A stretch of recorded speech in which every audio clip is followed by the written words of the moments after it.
The Armorer's Challenge by Mimophanes.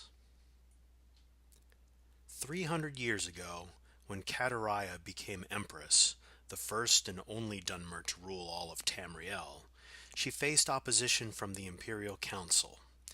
Even after she convinced them that she would be the best regent to rule the empire while her husband Pelagius sought treatment for his madness, there was still conflict. In particular from the Duke of Venghetto, Thane Mingelmeyer, who took a particular delight in exposing all the Empress's lack of practical knowledge. In this particular instance, Kataraya and the council were discussing the unrest in Black Marsh and the massacre of Imperial troops outside the village of Armanius. The sodden swampland and the sweltering climate, particular in summertide, would endanger the troops if they wore their usual armor. "I know a very clever armorer," said Kataraya. "His name is Hazadir, an Argonian who knows the environments our army will be facing. I knew him in Vivec, where he was a slave to the master armorer there before he moved to the imperial city as a freedman. We should have him design armor and weaponry for the campaign." Mingelmeyer gave a short, barking laugh. "She wants a slave to design the armor and weaponry for our troops.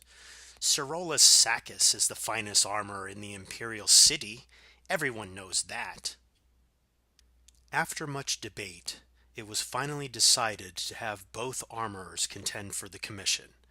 The council also elected two champions of equal power and prowess, Nandor Bereid and Raphaelus Yule, to battle using the arms and armaments of the real competitors in the struggle. Whichever champion won, the armorer who supplied him would earn the imperial commission.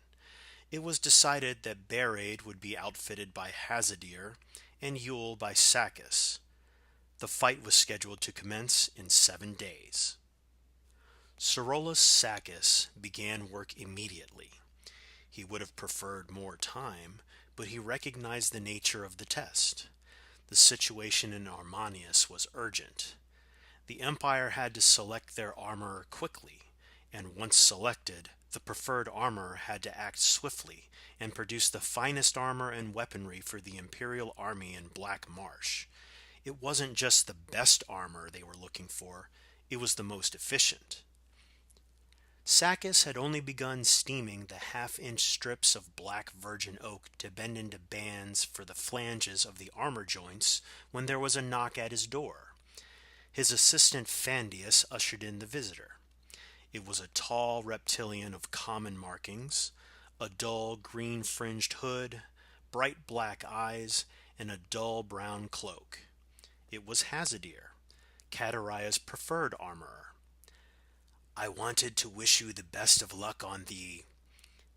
Is that ebony?" It was indeed. Sacus had bought the finest quality ebony weave available in the imperial city as soon as he heard of the competition and had begun the process of smelting it. Normally, it was a 6-month procedure refining the ore, but he hoped that a massive convection oven stoked by white flames born of magicka would shorten the operation to 3 days. Sacus proudly pointed out the other advancements in his armory.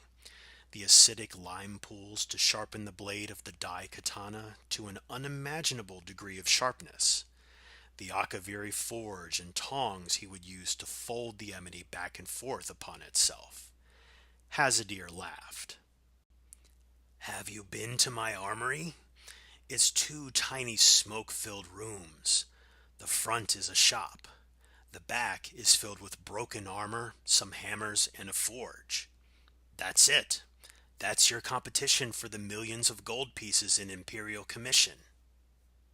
"I'm sure the Empress has some reason to trust you to outfit her troops," said Cerolus Sacus kindly. He had, after all, seen the shop and knew that what Hazadir said was true. It was a pathetic workshop in the slums, fit only for the lowliest of adventurers to get their iron daggers and cuirasses repaired. Sacus had decided to make the best quality regardless of the inferiority of his rival. It was his way, and how he became the best armorer in the imperial city.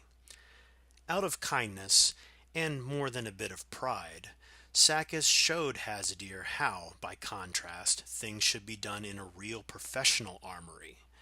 The Argonian acted as an apprentice to Sakis, helping him refine the ebony ore and to pound it and fold it when it cooled. Over the next several days, they worked together to create a beautiful daikatana with an edge honed sharp enough to trim a mosquito's eyebrows, enchanted with flames along its length by one of the imperial battle mages, as well as a suit of armor of bound wood, leather, silver, and ebony to resist the winds of oblivion. On the day of the battle, Sakis, Hazadir, and Phandius finished polishing the armor and brought in Raphalis Yule for the fitting. Hazadir left only then, realizing that Nandor Beraid would be at his shop shortly to be outfitted. The two warriors met before the Empress and Imperial Council in the arena, which had been flooded slightly to simulate the swampy conditions of Black Marsh. From the moment Sakis saw Yule in his suit of heavy ebony and blazing daikatana, and Beraid in his collection of dusty, rusted lizard scales and spear from Hazadir's shop, he knew who would win. And he was right. The first blow from the daikatana lodged in Beraid's soft shield, as there was no metal trim to deflect it. Before Yule could pull his sword back, Beraid let go of the now flaming shield, still stuck on the sword, and poked at the joints of Yule's ebony armor with his spear. Yule finally retrieved his sword from the ruined shield and slashed at Beraid, but his light armor was scaled and angled, and the attacks rolled off into the water, extinguishing the daikatana's flames. When Beraid struck at Yule's feet, he fell into the churned mud and was unable to move. The Empress, out of mercy, called a victor. Hazadir received the commission, and thanks to his knowledge of Argonian battle tactics and weaponry, and how best to combat them, he designed implements of war that brought down the insurrection at Armanius. Catariah won the respect of council, and even, grudgingly, that of Thane Minglomire. Cerolus Sakis went to Morrowind to learn what Hazadir learned there, and was never heard from again.